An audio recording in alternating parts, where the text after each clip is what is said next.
नमस्कार दोस्तों, आप सभी का स्वागत है डिटॉक्स विद सूरज नेगी में। तो दोस्तों, आज का एपिसोड हमारे लिए बहुत खास है क्योंकि आज का एपिसोड है सीधा पहाड़ से। मैं वेलकम करना चाहूँगा रिया बलूनी का और मिस्टर अविनाश ध्यानी जी का। तो रिया, आपकी फिल्म रिलीज़ हो रही है फूली, तो कितना एक्साइटमेंट है आपके अंदर और कैसा महसूस हो रहा है अभी? मेरे को तो इसमें बहुत अच्छा महसूस हो रहा है क्योंकि ये मेरे लिए पहली बार है जब मैं ऐसे फिल्म में मैंने एक्टिंग की है। ये मेरा पहला एक्सपीरियंस है। तो कभी आपने सोचा था कि आप अपने आप को एक बड़े पर्दे पे, मतलब बड़ी स्क्रीन पे देखोगे आप? नहीं, मैंने इस बारे में कभी सोचा तो नहीं था। कभी कभी स्कूल में मैंने छोटे मोटे फंक्शन में एक्टिंग की है, तो ऐसे कोई ड्रीम नहीं था कि मेरे को एक्टिंग करनी है। तो आज जैसे पॉडकास्ट के लिए आप तो मेरे ख्याल से अपने गांव से ट्रेवल करके देहरादून आए हो। जी। तो आप हमें बताओगे कि आप कहाँ से बिलोंग करते हो? जी, मैं देवभूमि उत्तराखंड से पौड़ी डिस्ट्रिक्ट के एक छोटे से गांव कंडाकनी से बिलोंग करती हूँ। अविनाश जी, आप बताइए कि मतलब जैसे रिया भी देवभूमि से, आप भी देवभूमि से हो और साथ में आप सिनेमा को लेकर लगातार सक्रिय हो पहाड़ों में, और पहाड़ के टॉपिक्स को आपने जैसे निकाला है कि फूली भी हमारी पूरी पहाड़ी बेस्ड फिल्म है एक तरीके से। तो आप क्या कहना चाहोगे कि क्या हमारा पहाड़ और क्या सिनेमा, क्या इन दोनों का कुछ तालमेल है? मेरा एक ऐसा मेरा स्लोगन है एक, जहाँ से आप हो और जहाँ आप रहने वाले हो, जहाँ से वहीं से सिनेमा है ना। सिनेमा अब बॉम्बे का मोहताज नहीं है, क्योंकि अब जो है इतने वाइडर एस्पेक्ट पे चीज़ें होने लगी हैं सिनेमा को लेके खासकर। तो आज एक मेकर कहीं भी हो, किसी भी रीजन से बिलोंग करता हो, वो अपनी फिल्म कह सकता है। तो पहाड़ से सिनेमा तक का जो सफ़र है वो सफ़र ऐसा है कि जैसे मैं बॉम्बे चला गया था पहले, तो बहुत लेटर ऑन मुझे समझ में आया कि जो रूट्स हैं वहीं से आपका असली ओरिजिन होगा। आप जो घूम रहे थे पूरी दुनिया में, उसे आप लर्निंग के लिए घूम रहे थे। जैसे एक बहुत बड़े फिल्म मेकर हैं प्रकाश झा। तो प्रकाश झा जो साहब हैं, वो उनकी फिल्मों में आपको बिहार देखने को मिलेगा, क्योंकि वो बिहार से हैं। तो मैं उत्तराखंड से हूँ, तो मैं यहाँ की कहानियों से ज़्यादा परिचित हूँ, यहाँ की भाषा, यहाँ का कल्चर से ज़्यादा प्रभावित हूँ, क्योंकि मैं इसी में पला बड़ा हूँ, मेरी मिट्टी यही है। तो मेरे पास बहुत सारी कहानियाँ हैं कहने के लिए। तो उसी में से एक कहानी है फूली, जो एक बच्चे की कहानी है। और ऐसी बहुत सारी कहानियाँ मेरी 9 बहनें हैं, मेरे ताऊजी की 9 बेटियाँ हैं। तो मेरी एक बहन है, उसका नाम फूली था, तो वहाँ से नाम पिक किया गया। जैसे इस फूली जो टाइटल आपकी फ़िल्म का, और मुझे लग रहा है कि हमारे पहाड़ से, जैसे मैं भी देवभूमि से ही हूँ, तो हमारे फूली का एक सिग्निफिकेंस भी होता है। मुझे लगता है इस सवाल का जवाब रिया देगी। फूली जो है वो हमें पहाड़ से कनेक्ट करता है, तो किस वे में कनेक्ट करता है वो? फूली नोज पिन होती है जो मैंने अभी भी पहनी हुई है, और पहाड़ों में ये औरतों का सम्मान होता है। और इसी से एक नाम और बना है फ्यूली। फ्यूली तो वो हमारे यहाँ एक फूल है जो पहाड़ों में कहीं खिलता है, और वो बहुत पीले कलर का होता है, और वो बड़ा आप देखने को मिलेगा आपको। जब बुरांस भी खिल रहा होता है तो बुरांस ऊपर होता है, फ्यूली जो है फूल वो नीचे कहीं मैदानों में होता है। तो जो 7 जून की डेट है, मतलब वो सिलेक्शन कैसे हुआ, मतलब उसका, कि आप इसी दिन अपनी फिल्म रिलीज़ करोगे? यार, उस दिन कोई और फिल्म नहीं आ रही थी। अच्छा। इसका बहुत सिंपल तरीका है। तो मेरे डिस्ट्रीब्यूटर ने हम सब लोग डिसाइड किया कि 7 जून सही टाइम है। तो रिया, आप बताइए कि जो फूली कैरेक्टर है, उससे आपने मतलब अपने आप को कितना कनेक्ट किया और कितना नज़दीक पाया उस कैरेक्टर के, जो फिल्म में आपने प्ले किया? एक तो जो फूली है और मैं हूँ, हम दोनों पहाड़ से हैं, तो हमारे जो डेली के काम होते हैं वो सिमिलर है। बस एक जो डिफरेंट जो चीज़ है वो ये है कि मेरे जो पेरेंट्स हैं, हमारे घर वाले हैं या गांव वाले हैं, तो सारे जैसे पढ़ाई को लेके बहुत सीरियस रहते हैं। वो कहते हैं कि सबसे पहले लड़कियों को पढ़ाई ही करनी चाहिए। और फूली के जो पात्र है उसमें फूली को पढ़ाई जो थी, उसके पापा उसको बोलते थे कि पहले तो घर का काम कर, फिर तू पढ़ाई करना। तो ये बस यही एक चीज़ जो मेरे और फूली के पात्र में डिफरेंस है। तो जब आपका मतलब आप इस सफ़र तक कैसे पहुँचे और कैसे आपका मतलब फूली में एंट्री हुई आपकी? जब मैं प्राइमरी स्कूल में पढ़ती थी तो वहाँ के जो ओनर हैं वो हैं आशीष डबराल सर। तो हम लोग बहुत पहले से, जब मैं छोटी सी तब से हम लोग कनेक्ट है फ़ोन के थ्रू। हमारा एक ग्रुप है, तो वहाँ पे सर ने मैसेज किया था कि अविनाश ध्यानी जी, जिनकी 72 आवर्स फिल्म है, सुमेरु फिल्म जिन्होंने बनाई है, वो आ रहे हैं और वो हमारे साथ एक फ़िल्म बनाना चाहते हैं। अगर तुम में से कोई काम करना चाहता है तो तुम आ सकते हो। पहले दिन, उस दिन हमारे स्कूल में एक फंक्शन था, उस दिन मैं नहीं आ पाई थी। तो उस दिन मेरे को बहुत ही रिग्रेट हुआ था कि मैं क्यों नहीं गई। तो दूसरे दिन फिर सर ने बोला कि आज वो फिर आ रहे हैं, अगर तुम आना चाहते हो तो तुम आ सकते हो। तो उस दिन मैं गई वहाँ, फिर हमने जो सर आए, सर ने हमसे बात की। तो फिर उस दिन से मैंने सोच लिया था चाहे छोटा ही मेरे को रोल मिले, मेरे को करना है बस। अब अविनाश भाई मैं आपसे पूछना चाहूँगा कि आपने मतलब फूली के लिए रिया को ही क्यों सिलेक्ट किया, मतलब जब मुझे प्रोसेस। मैंने सेलेक्ट नहीं किया, ऐसे इसने सेलेक्ट किया मुझे, क्योंकि मैं ना तो मेरे दिमाग में स्टोरी थी, ना कोई किरदार था। तो कुछ बच्चे आए हुए थे आशीष भाई के स्कूल में, तो मैं वहाँ पहुँचा और उन्होंने मुझे शॉर्ट फिल्म बनाने के लिए कहा था, एक शॉर्ट फिल्म बनाई जाए। तो मैं शॉर्ट फिल्म नहीं बनाना चाहता था, और फिर ये कहीं भीड़ में बैठी हुई थी और ये मुझे continuously she was staring at me, वो देख रही थी मुझे। तो मैंने क्योंकि अब उतनी ऑब्जर्वेशन है तो थोड़ा सा मुझे ब्राइट बच्चा लगा है, तो मैंने उसको बुलाया और स्टेज, वहाँ पे एक स्टेज था, तो मैंने कुछ इम्प्रोवाइजेशन करने के लिए से कहा। तो मुझे लगा कि हाँ वो कॉन्फिडेंस तो है इसके पास। दूसरा मैंने बोला कि जैसे इसने सेलेक्ट किया है मुझे, मैंने नहीं किया, क्योंकि अगर वो कॉन्फिडेंस, जैसे मुझे से लगता था, शायद ये मेरा गलत पर्सपेक्टिव था मेरे पहाड़ को लेके, कि हमारे बच्चे ना उतने कॉन्फिडेंट नहीं होते, पर तुम देख रहे हो उसका कॉन्फिडेंस कैसा है ना। तो जब इसने वो कॉन्फिडेंस दिखाया अभिनय करने का, जो मेरे लिए बहुत सरप्राइजिंग था, तो वहाँ से मैं थोड़ा और मोटिवेट हुआ ये लिखने के लिए, और कुछ वर्कशॉप्स मैं करता रहा इनके साथ, कुछ इम्प्रोवाइजेशंस करता रहा, और धीरे धीरे एक स्केलेटन मेरे दिमाग में खड़ा हो गया। तो कहीं ना कहीं जो जादूगर है, जो मैजिशियन है इस फिल्म का, और जो फूली है वो रिया है, और जो म्यूजिशियन है वो अविनाश ध्यानी है। तो वो उन दोनों के कॉम्बिनेशन से ये कहानी आगे बढ़ी, और फिर मैं एक ड्राफ्ट लिखता चला गया। तो जैसे कि आपने बताया कि आपकी फिल्म में एक जादूगर है और एक छोटी बच्ची है, उन दोनों की केमिस्ट्री की कहानी है। तो इसमें आप मुझे बताइए कि जादू क्या होता है और क्या आप जादू में बिलीव करते हो? ये जो फिल्म है, जिस तरह से मैंने फिल्म बनाई है, ये बहुत ही आउट एंड आउट तरीका था फिल्म बनाने का। जिस तरह से हिंदी फिल्में बन रही हैं या जो एक रेगुलर सिनेमा बनता है, उस तरह से ये फिल्म नहीं बनी थी। ये बहुत अलग तरीके से फिल्म बनी। मेरी टीम और मैं कुछ बहुत अलग एक्सपेरिमेंट के मूड में थे इस फिल्म को बनाने के टाइम पे। तो एक तो ये फिल्म ना ऐसा है कि जो आने वाले फिल्म मेकर्स हैं उनके लिए कहीं ना कहीं ये फिल्म ऐसा हो सकता है कि अगर ये ऐसे हो सकती है फिल्म और इस तरीके से बन सकती है, किसी एक बच्चे से इंस्पायर होके एक सिनेमा गढ़ा जा सकता है। और जैसे कि आपकी पहली फिल्म भी रही है, आपकी वॉर मूवीज़ रही है, फिर आपकी लव स्टोरीज रही है सुमेरु, तो इस कंटेंट पे कैसे आना हुआ और यही टॉपिक क्यों चुना आपने? मेरे ना एक बड़े भाई साहब हैं, कज़न है हमारे, मंगेश गिलियार, तो अभी पीएमओ सेल में आईपीएस हैं, तो वो इस पहाड़ से ही हैं। तो कहीं ना इस कहानी का इंस्पिरेशन उनसे भी लिया गया, क्योंकि उन्होंने वो 15 किताबें पढ़ी जो मैंने नहीं पढ़ी। तो अगर मैं पढ़ लेता तो मैं भी कहीं होता, है ना, कोई अफसर होता। तो पढ़ना ज़रूरी है। जैसे क्यों ऐसा हो कि फिल्म आपको सिगरेट पीना ही सिखाए, क्यों ऐसा हो कि फिल्म आपको आपके अंदर वायलेंस पैदा करे, कोई फिल्म आपको मोटिवेट क्यों नहीं कर सकती, या कोई फिल्म आपको ये क्यों नहीं कह सकती कि पढ़ना ज़रूरी है। अभी जिस तरह से सिनेमा बन रहा है, मैं किसी सिनेमा के खिलाफ नहीं हूँ, बट हाँ मैं कुछ ऐसा सिनेमा कहना चाहता था जो एजुकेशन की बात करे, जो उस लड़की की बात करे जो पहाड़ के किसी कोने में रहती है और उसके पास भी सपने वो भी पूरे हो सकते हैं। सारे बच्चे जो आपने लिया आर्टिस्ट इसमें, तो वो भी पहाड़ से ही है? हाँ, रिया के अलावा, रिया तो फूली का रोल कर रही है, बाकी जो और बच्चे हैं इसमें, एक बच्चा है प्रिंस, नरोत्तम एक लड़का है, और कौन है, पंकज है। तो ये बच्चे सारे के सारे उस वर्कशॉप में आए थे। तो मेरे लिए सरप्राइजिंग एलिमेंट ये था कि जैसे कई बार क्या होता था कि मैं जब शूटिंग हम कर रहे होते थे, तो जैसे मेरे दिमाग में सीन आया, तो मैंने कहा तुम ये गाओगे, तुम ये गाओगे, तुम ये गाओगे, तुम ये गाओगे, तुम ये गाओगे, ठीक है। अभी जब सीन परफॉर्मेंस पे जा रहा है, जब मैं उसको शूट करने वाला हूँ, तो मैं भूल गया मैंने क्या बताया था, बट इन सबको ना डॉट में याद होता था कि मेरा इसके बाद ये डायलॉग है, इसके बाद। तो ये मुझे they used to teach me कि सर इसके बाद आपने ये कहा था, वो नहीं कहा था।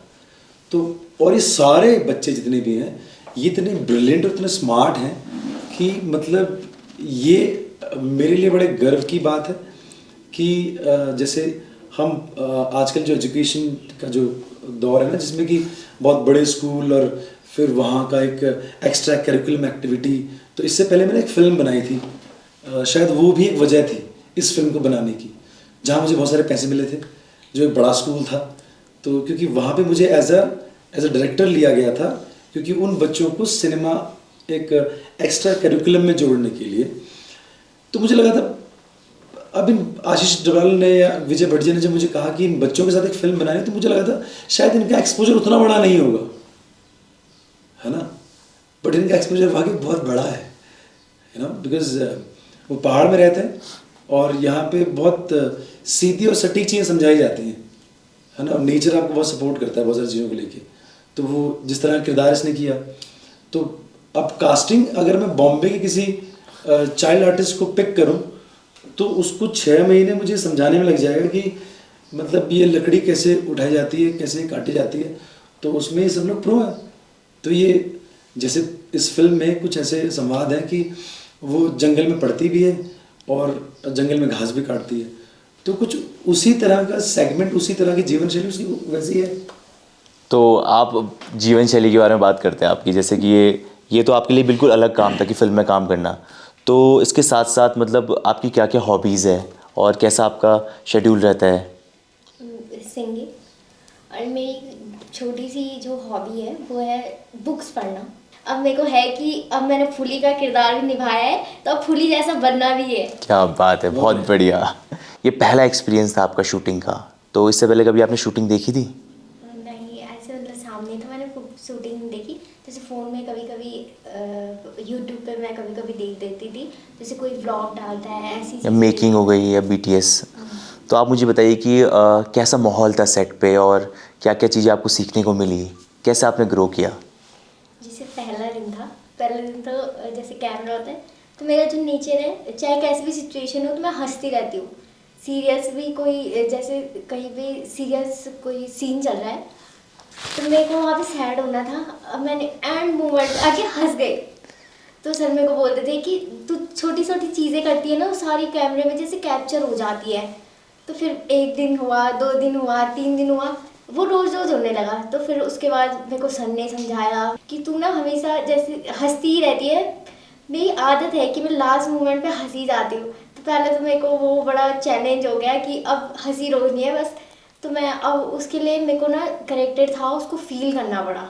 उसके बाद मैंने करेक्टर को फील करना शुरू किया कि मैं सच में ही फूली हूँ और ये सब मेरे साथ जो है सच में हो रहा है। तब जाके मेरी हंसी रुकी। तो ये बड़ा चैलेंज था मेरे लिए कि कैमरे के आगे बस कुछ भी करके अपनी हंसी को कंट्रोल करना है। और आप बताइए अविनाश भाई कि कैसा रहा फूली का एक्सपीरियंस उसमें, मतलब जब ये लोग बच्चे एक्टिंग करते थे, तो इस फिल्म की अच्छी बात यह है कि एक्टिंग जैसी नहीं हो रही है। मतलब जितने भी बच्चे इसमें कैरेक्टर कर रहे हैं, चाहे वो फूली है, चाहे वो प्रवीण का कैरेक्टर है, वो सारे के सारे ना, ये सारे बच्चे बहुत नेचुरल हैं। कई बार क्या होता है कि जो रॉ है ना, वो कई बार ज़्यादा अच्छा काम करता है किसी तजुर्बेकार एक्टर से। क्योंकि अब जैसे मैं एक प्रोफेशनल एक्टर हूँ, तो मेरे पास एक मेथड है ना, तो मैं उसको बार बार अप्लाई करने की कोशिश करूँगा कि ऐसे नहीं, मैं ऐसा करूँगा, मैं इसको ऐसे पोर्ट्रे करूँगा। उनके पास क्या है कि वो बड़े निश्चल हैं, उनको वो लाइंस दे दो और उनको, जैसे उसने एक बात नहीं बोली कि मैंने एक बार उसको डांटा भी, तो मैंने उसको बहुत बुरी तरह डांटा। मैंने कहा क्या किया तूने, ये पूरा सीन ख़राब हो गया। तो मैंने कहा तू चाहती है कि तेरा सर इतनी मेहनत कर रहा है वो ख़राब हो जाए? तो उसने कहा कि नहीं, मैं ऐसा नहीं चाहती हूँ। तो फिर मैंने कुछ और बातें बोली तो वो रोने लगी। तो अभी क्या है कि वो जैसे वो कनेक्ट आता है आपके पास इमोशन का, तो आपने अगर करेक्ट इमोशन पकड़ लिया जो उसने किया या और बच्चों ने किया, तो फिर ना आपको वो जो अभिनय की जो बाउंड्री है ना, जिसके अंदर आप एक कंफर्ट जोन में एक्टिंग कर रहे होते हो या अभिनय कर रहे होते हो, वो खुल जाता है। फिर आप बहुत आराम से उसको सहजता से करते हो। तो वैसा इन लोगों ने किया। जैसे जो उनके फ्रेंड्स बने थे उसमें, तो मेरे ख्याल से वो भी आपके रियल फ्रेंड्स भी हैं, तो एक तरीके क्लासमेट है। तो केमिस्ट्री भी काफ़ी स्ट्रांग रही होगी, बढ़िया।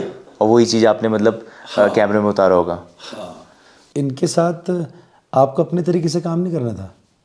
मेरे पास जो एज ए मेकर चैलेंज था, मुझे इनके हिसाब से काम करना था, क्योंकि अब बच्चे का मूड है, तो वो ऑन ऑफ आर्टिस्ट नहीं हो सकते। मूड है तो करेगा, मूड गया तो गया।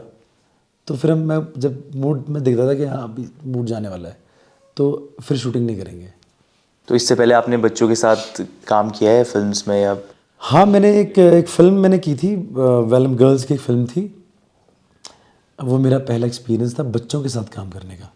और मुझे याद भी आ रहा है कि मैंने एक फ़िल्म और देखी थी, मैं एक विलेज रॉकस्टार की फ़िल्म आई थी जी। रीमा दास, शायद उन्होंने डायरेक्ट किया था, रीमा दास ने। तो उन्होंने भी कुछ ऐसे ही किया था कि वो अपने गांव गई थी जहाँ से वो बिलोंग करती, नॉर्थ ईस्ट से। तो वहीं अपनी सिस्टर को मेन कैरेक्टर बना के फिर उन्हीं के साथ रह के खुद ही वो फिल्म बनाई थी।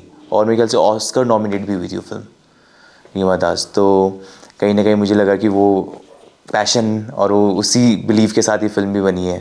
हाँ, मतलब जैसे ये फिल्म में ना शूटिंग नहीं खेली हमने ज़्यादा। हम बस जंगलों में घूमते थे। फिर कई बार ऐसा होता था कि मतलब वो शेड्यूल जैसे हम बाकी शूटिंग्स करते हैं ना कि 7 बजे से 7 का कॉल टाइम रहेगा, वैसे नहीं था। हम बस गाड़ी लेके निकलते थे और कहीं जंगल में जा रहे हैं। फिर मैं कहीं बोलता था कि अब जरा उस पेड़ में चढ़ जा, वहाँ से ऐसे तो एक शॉट है, वहाँ पे तो ऐसा एक शॉट तुझे देना है, तो ऐसे कर ले जरा वहाँ जाके। तो मैं उसको बताता नहीं था कैमरा किधर होगा। वो टेक्निकली ज़्यादा मैं एक्टर्स को यूजुअली जो बाकी एक्टर्स भी होते हैं मैं उनके साथ उनको ज़्यादा फंसाने की कोशिश नहीं करता। अभी बस ऐसा शॉट दे दो या वहाँ से चल के आ जाओ। तो शूटिंग वाला माहौल कम था। एक ट्रैवल, एक यात्रा जैसा था। और धीरे धीरे सब लोग ना फिल्म के अंदर इन्वॉल्व होते जा रहे थे उस किरदार के अंदर या उस कहानी के अंदर। तो रात को डिस्कशन होता था। तो शूटिंग ख़त्म हो गई, शाम हो गई, हम बैठ गए, तो सारे बच्चे मेरे आसपास बैठे रहते थे और फिर मैं उनके साथ कुछ उन्हें कहानियाँ सुनाता था, उनकी कुछ कहानियाँ पूछता था। उनके जो जीवन है, जैसे वो पहाड़ में ही रही है, तो उनके जीवन से मुझे कुछ मिलता था कि जो मुझे नहीं पता था कई बार, है ना। तो उस तरह से फिल्म बनती चली गई। तो आपने मतलब इसमें एक तरीके से डिस्कवरी भी की है, खुद की भी डिस्कवरी की, एक तरीके से जर्नी है एक, मतलब डायरेक्टर की भी। कुछ समझ में आया as a director, as an artist और एज ए ह्यूमन बीइंग। फूली एक ऐसी फिल्म है जिसने मुझे अंदर से बदला है। मतलब मेरे अंदर बहुत डिज़ास्टर चेंजेस हुए। जब हम शूटिंग कर रहे थे तो जंगल में आग लग गई, तो मैं बहुत परेशान हो गया क्योंकि मैं 8-7 महीने 10 महीने उस जंगल के अंदर था। मतलब जहाँ आपने शूट किया था वहाँ आग लग गई? हाँ, उस एरिया में।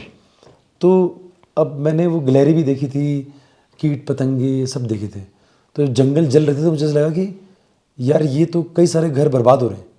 तो फिर मैंने जो उस समय हमारे डीजीपी थे अशोक कुमार सर, तो अशोक कुमार सर को मैंने फ़ोन किया। मैंने कहा सर यहाँ ऐसा कुछ हो रहा है और आप प्लीज़ कुछ कीजिए। तो उन्होंने फिर जो यहाँ के जो लोग थे, फॉरेस्ट वन विभाग के जो लोग थे, उनको उन्होंने भेजा। फिर कुछ कैंपेन उन्होंने चलाए, आग बुझाने का कार्यक्रम शुरू हुआ। तो मुझे तकलीफ़ होने लगी थी। पहले नहीं होती थी इसे तकलीफ़। पहले मुझे ऐसा लगता था कि मतलब एक ह्यूमन स्पीसीज़ है जो हम यहाँ रहते हैं इस दुनिया में, अब ये दुनिया हमारी ही है ना, हमारा अधिकार है इस पर। पर यहाँ से मुझे समझ में आया कि और भी बहुत सारे जो जीव जंतु हैं वो भी बहुत सारे हैं जिनका इस धरती पे वैसे अधिकार है। क्योंकि मुझे लग रहा है कहीं ना कहीं आप उस प्रोसेस से भी कनेक्टेड थे, मतलब हाँ। उस प्रोसेस में ही थे आप। तो जैसे कि आपका हैशटैग भी है कि प्रोसेस ही जादू है। जी। तो रिया, आप बताओ मुझे कि क्या होता है जादू, और क्या आपने देखा है कभी रियल लाइफ जादूगर? जादूगर तो हम अपनी लाइफ के खुद ही होते हैं। जैसे कोई भी होता है तो वो हमें सिर्फ हमारी लाइफ का जो लक्ष्य है वो बता सकता है, लेकिन वहाँ तक पहुँचने के लिए जादूगर खुद बनना पड़ता है। जब तक वो गोल मिल नहीं जाता तब तक उस पर कड़ी मेहनत करनी पड़ती है। तो वही जादू है। जादूगर बस ये हो सकता है कि आपको आपकी ज़िंदगी का लक्ष्य बता सकता है। फिल्म में भी जादूगर ने फूली को सिर्फ ये बताया था कि तेरे को ये इतना पढ़ना है और तेरे को टॉप करना है। पढ़ा खुद फूली ने है, जंगलों में पढ़ा, जादूगर ने पढ़ाया, उसके फ्रेंड्स ने उसकी मदद की। तो वो जादूगर हो सकते हैं जो आपकी हेल्प करते हैं, लेकिन जादू आप खुद करते हो अपनी लाइफ में। तो अविनाश भाई, जैसे कि ये जो हैशटैग है कि प्रोसेस ही जादू है, तो जो इस फिल्म का प्रोसेस रहा वो कैसा प्रोसेस था, वो कितना तक जादू से कनेक्ट करता है? जैसे ना मैं सिनेमा में फिल्म बनाता हूँ और मैं प्रोसेस बहुत फॉलो करता हूँ। जैसे मैं अक्सर कहता हूँ, मैं रिपीटेडली कहता हूँ इस बात को कि मतलब पहले हम डिसाइड करें हम करना चाहते हैं इस काम को कि नहीं करना चाहते। तो अगर आप करना चाहते हो तो अपने आप प्रोसेस का पार्ट बनोगे।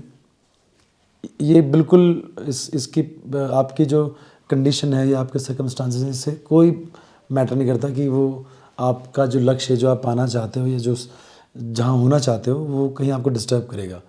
वो चुनौतीपूर्ण हो सकता है, डिस्टर्बिंग कभी नहीं हो सकता, है ना। तो प्रोसेस यही प्रोसेस है कि once you have to decide कि मुझे करना है। अगर आपने ठान लिया कि मुझे करना है तो बात खत्म हो गई। तो कैसे भी करके होगा।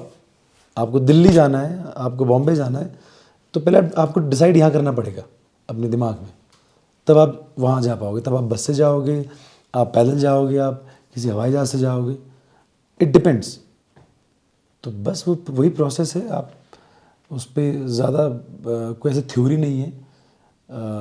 ये बेसिकली कमिटमेंट है, ये डिसाइड करने की चीज़ है कि हाँ मैं ये करने वाला हूँ। तो अपने आप एक प्रोसेस बनता जाता है। तो ये प्रोसेस इंजॉयबल रहता है आपके लिए? मतलब बहुत ज़्यादा यार। मतलब मैं फिल्में बनाने के साथ साथ मेरी ज़िंदगी जी रहा होता हूँ, क्योंकि ज़िंदगी जीनी भी तो ज़रूरी है ना। तो आप नेचर से जुड़ते हो। जैसे इस फिल्म के दौरान मैंने खूब नेचर के बीच में हम रहे, तो आप नेचर से जुड़े रहते हो, आपको और 10 चीज़ समझ में आती हैं, है ना। आपको और ज़्यादा इमोशन समझ में आते हैं और नई कहानियाँ समझ में आती हैं। आप एक फ़िल्म बना रहे होते हैं मगर आपको 20 और कहानियाँ सामने से आ रही होती हैं। तो इस फिल्म में जहाँ तक मुझे पता लगा कि आप लोगों ने एक सेट भी तैयार किया था, गांव में ही सेट तैयार किया था। तो उसकी कहानी कैसी थी? मतलब कि आपने एक स्कूल तो नहीं कुछ? नहीं, हमने सेट नहीं बनाया था। एक बंद स्कूल था, उसको हमने स्कूल के रूप में तब्दील किया। बाकी जो घर हैं वो तिमली गांव है जहाँ हमने इस फिल्म को शूट किया। तो हमें वैसे ही घर चाहिए थे, पुराने पटाल वाले घर चाहिए थे, वहाँ अवेलेबल थे, तो हो गया। और ये कब तय किया आपने कि मुझे फुली फिल्म बनानी है? मतलब सबसे फर्स्ट आइडिया कब आया आपके माइंड पे? उस समय कहाँ पर थे आप? मुझे ऐसी कोई फिल्म बनानी थी, ये डिसाइडेड नहीं था। पर हाँ, पहाड़ को लेके बहुत ऐसा कुछ करना है, ऐसा पहाड़ के साथ रह के कुछ करना है, वैसे मेरे दिमाग में था। पर वो आता नहीं था कि वो होगा कैसे। जैसे मैंने 72 आवर्स बनाई, तो 72 आवर्स या सुमेरु बनाई, मगर वो उसके किरदार पहाड़ के नहीं हैं। 72 आवर्स में जसवंत सिंह रावत जो हैं वो पहाड़ के हैं, मगर वो कहानी का जो फ्रेम है वो बहुत अलग है। ये बिल्कुल पहाड़ की कहानी है ये। और क्योंकि मैं खुद पहाड़ से हूँ, तो ना मैंने देखा है पहाड़ में जो लड़के भी स्ट्रगल करते हैं पढ़ने के लिए और 10-10 किलोमीटर दूर जाते हैं पढ़ने के लिए, मगर लड़कियों के लिए ज़्यादा चुनौतीपूर्ण है। तो मेरा मन था कि मैं कभी इस पर कुछ कहूँगा, क्योंकि जैसे अब 10 बजे का स्कूल है और 4 बजे छुट्टी होती है, तो मैंने इन लोगों से पूछा, ये लोग लंच लेके नहीं आते थे? तो जैसे हम शहरी स्कूलों में जो बच्चा गाड़ी से बैठ के जा रहा है ना, जिसके लिए एक वैन आ रही है, तो उसके बाद भी वो इंटरवल में क्या कहते हैं उस खाने को खा रहा होता है ना। और यहाँ पे बच्चा लंच लेके नहीं जा रहा है ना, और वो 10 से 4 के बीच में बिल्कुल भूखा है, आप समझ रहे हो। और उसके बीच में वो 10 किलोमीटर चल भी रहा है, 10 किलोमीटर जाना, 10 किलोमीटर आना। तो ये एजुकेशन, उस पहाड़ के बच्चे के लिए एजुकेशन प्राप्त करने के लिए कितनी बड़ी चुनौती है। तो इससे बच्चा फिज़िकली भी कहीं ना कहीं वो उसकी जो जिस तरह से उसको विकसित होना चाहिए वो नहीं हो पाएगा, क्योंकि वो बहुत देर तक भूखा है। तो ऐसी बहुत सारी समस्याएं थी जो मुझे परेशान करती थी। तो अब इस फिल्म से जो मैं कहना चाहता हूँ, इस फिल्म से क्या पता गवर्नमेंट इस पर कुछ कर दे, सरकार ऐसा कुछ बना दे कि बच्चों के लिए बसेस ला दे, कुछ ऐसा कुछ क्रिएट हो जाए कि वो जो पढ़ने के लिए इतना जो स्ट्रगल है वो कम हो जाए, आप समझ रहे हो। तो वैसा कुछ मेरे दिमाग में था, इसलिए मैं ऐसी कहानी कहना चाहता था, और फूली इसलिए हो पाई। सो फूली, अब आप बताओ मुझे कि जैसे आप पहाड़ में हो, आप एजुकेशन भी वहीं से कर रहे हो, तो क्या क्या चुनौतियाँ आती है पहाड़ में और क्या क्या दिक्कतों का आपको सामना करना पड़ता है, जो आपको लगता है कि ये चीज़ काश कुछ ऐसा हो जाता? मेरा जो घर है वो मेरे स्कूल से 3 किलोमीटर दूर है। अब हमें सुबह स्कूल जाना होता है, तो अभी जैसे अभी तो सुबह का स्कूल है, तो हम उठ जाते 4 बजे। तो 4 बजे उठ जाता? 4 बजे उठ जाते, फिर 4 बजे उठने के बाद जैसे घर का थोड़ा बहुत काम होता है तो 3 बार तो स्कूल जाने से पहले घर में झाड़ू लगाओ। अपने लिए नाश्ता, कभी कभी ऐसा होता है कि मम्मी के लिए बहुत काम है तो अपने लिए नाश्ता भी खुद बनाओ। हमारे जो बैग होते हैं उसमें पूरी बुक्स होती है, 3 किलोमीटर उन बुक्स को लेके ही जाना है, कॉपी किताबें सारी चीज़ें होती हैं। यहाँ पे बुक्स कहीं नहीं मिलती, कहीं दूर दूर तक कहीं है ही नहीं। अब अगर हमको बुक्स चाहिए तो हम जाएंगे देहरादून। अपने गाँव से देहरादून? घर से देहरादून जाएंगे, हम कोटद्वार जाएंगे। हर एक छोटी से छोटी चीज़ के लिए हमको बड़े बाज़ार की तरफ जाना है, कुछ है ही नहीं। बस एक स्कूल है, उस स्कूल में टीचर्स हैं, हम जाते हैं, पढ़ते हैं, दिन भर भूखे रहो, शाम को घर आओ। अब घर आते टाइम भी इतनी धूप हो जाती है। मेरा घर तो फिर भी जैसे सड़क से आना है पूरा। बाकी जो बच्चे आते हैं वो आते हैं पैदल रास्ते से, पूरे पहाड़ को चढ़ के ऊपर जाओ, फिर चढ़ के नीचे जाओ, तो वो बड़ा मुश्किल काम है। अगर ऐसा हो जाता कि सबके घर में जैसे रोड नहीं है तो अब बस भी लगाए तो जब रोड ही नहीं है तो बस जाएगी कहाँ। तो बस यही है। और लाइट नहीं रहती है, पानी नहीं आता है। जब पानी नहीं आता है तो अभी हम गर्मियों में ना नीचे जाते हैं बिल्कुल कपड़े धोने के लिए, अपने जो गाय भैंस होते हैं उनके लिए पानी लेने के लिए, है ही नहीं कुछ। अब धीरे धीरे करके जैसे हमारी जो सिचुएशन है तो सारे लोग ना उसकी तरफ मतलब ऐसे ढल गए हैं, जैसे कुछ चीज़ नहीं होती है तो अब हमको पता है कि ये चीज़ यहाँ तो मिलेगी नहीं, तो अब हमको वहीं जाना पड़ेगा बस। तो आप मुझे ये बताओ रिया कि जैसे घर पे कैसा माहौल है और घर वालों का क्या मानना है कि जैसा आपने इस फिल्म में काम किया एज ए लीड एक्ट्रेस, तो घर में पापा मम्मी भाई बहन सब कैसे महसूस कर रहे हैं? मेरी तो पापा मम्मी तो सारे बचपन ही से मेरे को बहुत जो मोटिवेट करते हैं वो, क्योंकि मैं अपने भाई बहनों में, मेरी 2 बड़ी बहनें हैं और एक छोटा भाई है, तो मैं सबसे जैसे होता है ना कि हर चीज़ में आगे रहती हूँ। तो मम्मी पापा हर टाइम मेरे को बोलते हैं कि तू कर लेगी। भाई बहन रहते हैं कि तू तो कर लेगी, कुछ भी चीज़ होती है छोटी छोटी, कहीं अकेले अगर जाना है तो वो बोलते तू कर लेगी, कुछ काम करना है तू कर लेगी। मेरे को पहले जैसे मेरे को पढ़ने में बिल्कुल इंटरेस्ट नहीं था, जब से मैं फूली बनाई उससे तब से मैंने पढ़ने में तो वो बोलते हैं तू कर लेगी। बस कुछ भी काम होता है, जैसे फिल्म में काम करना था तो पहले पहले मैं नर्वस होती थी, तो बोलते थे कि बाकी बच्चे भी कर रहे हैं, सारे कर रहे हैं, तू भी कर लेगी, तू तो सबसे तेज़ है। तो बस घर वाले बोलते हैं तो कर लेगी, और मैं मन में कर लेती हूँ कि हाँ घर वालों ने बोल दिया है, और खुद से भी अपने दिल में सोच लेती हूँ कि अब घर वालों ने बोल दिया अब तो करना है। और खुद का भी मेरा एक होता है कि जो चीज़ मेरे को करनी है वो करनी है। मेरे जब मन की इच्छा होती है मैं फिर ही काम करती हूँ। सर को भी पता है कि जब मेरा मन नहीं करता था, कभी कभी ऐसे हम शूट पे होते थे तो कभी कभी ना मेरा मन ही नहीं करता था कि हम शूट करें।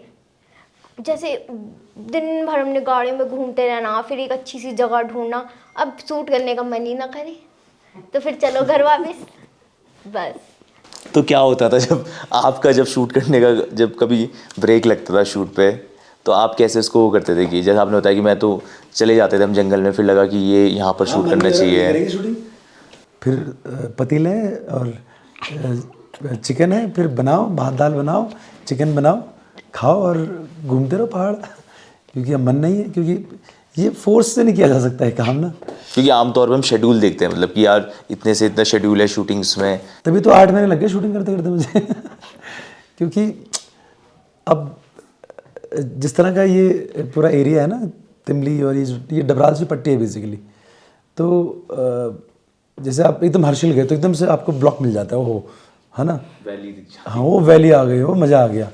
यहाँ वैसा नहीं है, यहाँ की जो ब्यूटी है वो बहुत बहुत ढंग से फ्रेम लगा के निकालनी पड़ती है, क्योंकि बहुत रॉ जगह है ये पौड़ी गढ़वाल का एरिया है। इसकी ब्यूटी थोड़ा अलग तरह की है पौड़ी गढ़वाल की। तो चीड़ के जंगलों के अंदर घूमते रहो, भटकते रहो, तो कई बार तो वो सही कह रही है कि हम कई बार तो हम बहुत ऊपर पहाड़ तक गए हैं, घूमते रहे, उसके बाद कई बार मेरा मन नहीं कर रहा कि वो मुझे ब्लॉक मिल ही नहीं रहा है, वैसा हो ही नहीं रहा है, तो कुछ नहीं, पहाड़ी लोग तो खुश होना जानते हैं तो शूटिंग के अलावा जैसे जब शूट नहीं होता था क्या क्या चीज़ें करते थे आप साथ में, या फिर कैसे आप लोग एंजॉय करते थे सेट पे? गेम्स खेल लेते थे, आपस में एक दूसरे को अपनी स्टोरियाँ सुनाते थे, और कभी कभी हम फिल्में देखे करते थे, जैसे बाकी जो फिल्में होती है ना, तो उनसे थोड़ा थोड़ा बहुत कुछ सीखते थे कि वो कैसे एक्ट कर रहे हैं, एक्सप्रेशन कैसे चेंज हो रहे हैं। बस और बाकी जो हमारे साथ इंजॉयमेंट सारे रहते थे, मेरे क्लासमेट 8-9 महीने हम सबने साथ में रहे, तो एक दूसरे से बहुत कुछ सीखने को मिलता है। जैसे परवीन था जो मेरे साथ जिसने एक्ट किया है, तो वो मेरी हर एक छोटी चीज़ों पे बड़ा ध्यान रखता था। जैसे मेरी जो एक्सप्रेशन में हंसती हूँ, तो वो हंसने के लिए मेरे को बहुत टोकता था कि तू यहाँ पे भी हंस गई, वो कैमरे के पीछे तो रहता था मैं वो। हंस गई। हाँ, हंसना नहीं है क्योंकि ये शॉट खराब हो जाएगा सर को फिर। मतलब एक सच्चे दोस्त की तरह वो हाँ। रहता था वहाँ पर। और ऐसी कोई चीज़ मतलब जो आपने, जैसे इतने टाइम आप साथ रहे, पूरा 8 महीने का शेड्यूल था आपका जिसमें आपने शूट किया, जो आपको सर की आदत अच्छी लगी हो या फिर सर से कुछ आपने सीखा हो? सर से पहले तो सीखने को ये मिलता है कि सर जैसे होते हैं ना कि अकॉर्डिंग किसी चीज़ को जैसे हमें करना है, तो एकदम से किसी चीज़ पे नहीं जाते सर। प्रोसेस की यहाँ ये छोटी चीज़ होगी, फिर यहाँ से हम आगे बढ़ेंगे, फिर यहाँ से, तो ऐसे ऐसे करके सारी चीज़ें। तो अब मुझे प्रोसेस पे सर से यकीन हो गया है कि छोटी छोटी चीज़ें करके हम बहुत बड़ी चीज़ों पे पहुँच जाते हैं। और अविनाश भाई, आप बताओगे ऐसी चीज़ की, मतलब जो इतने टाइम आप साथ रहे और जो केमिस्ट्री भी ऑन सेट भी, कोई ऐसी चीज़ जो आपको मतलब रिया से सीखने को मिली, या फिर आपने वो कुछ अच्छी क्वालिटीज़ की?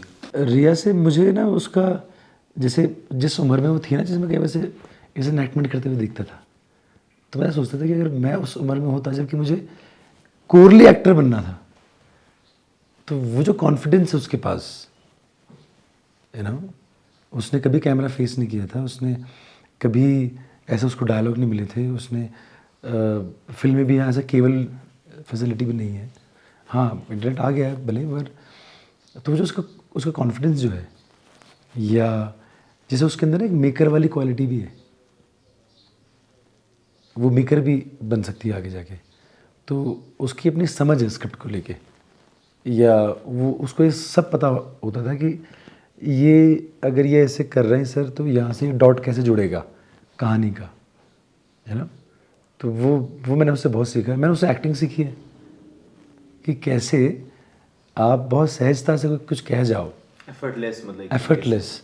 जैसे उसके जो उसके जब ऑडियंस फिल्म को थिएटर में देखेगी, तो जहाँ मैं बहुत प्राउड से कह सकता हूँ कि ये वो पहाड़ का बच्चा है जो कई बड़े लोगों को अभिनय सिखा देगा, या वो जो और बच्चे भी हैं, वो जो हम बहुत एक, जैसे बहुत सारे स्कूल खुले हुए हैं जो बहुत कुछ सिखा रहे हैं, अभिनय सिखाया जा रहा है, तो यहाँ डायलॉग का मॉड्यूलेशन, उसका डायलॉग डिलीवरी, वो उसका इतना सहज और इतना सटीक है कि अगर वो जादूगर को आवाज़ भी दे रही है, तो उसको नेचुरली पता है कि ये कितना थ्रू देना है, जिस पे बाहर लोग ऐसे किताब पढ़ रहे हैं कि कैसा हुआ है ना।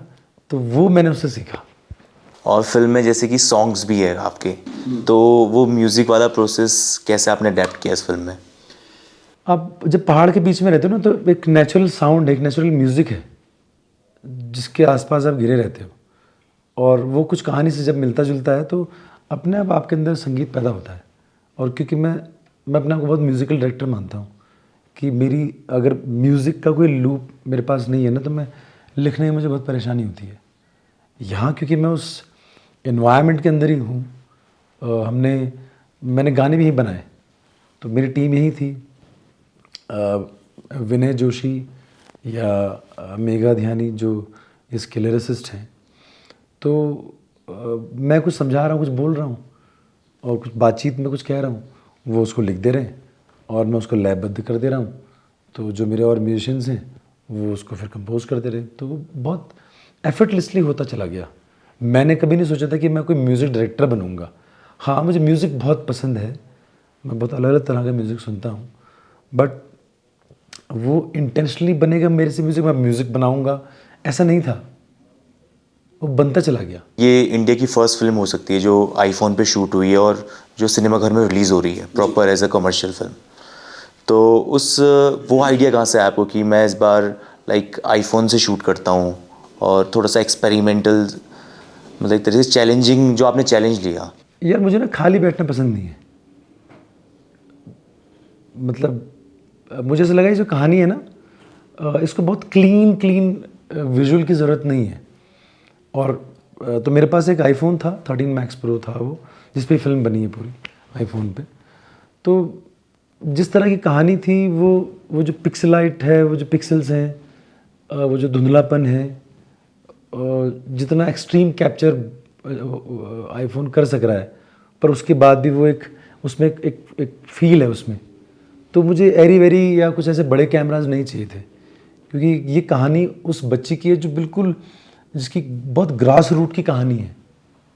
तो मुझे चकाचक फ्रेम नहीं चाहिए था, इसलिए ये आइडिया यहाँ से जनरेट हुआ कि हाँ, मैं इसको आईफोन पे बनाते हैं। तो दर्शकों, आप लोग भी याद रखिएगा 7 जून को।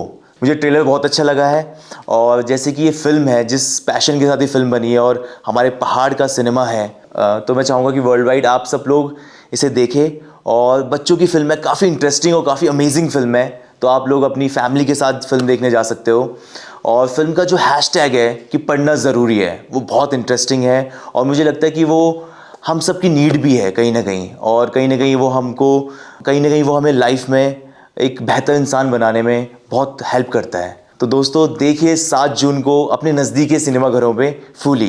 तो सर, बहुत अच्छा लगा आप लोगों से मिलकर मुझे, और स्पेशली फूली से मिलकर, कि आपकी एनर्जी और आपका जो बात बताने का तरीका था और जिस तरीके से आपने अपने आप को एक्सप्रेस किया, ये बहुत ही इंटरेस्टिंग था।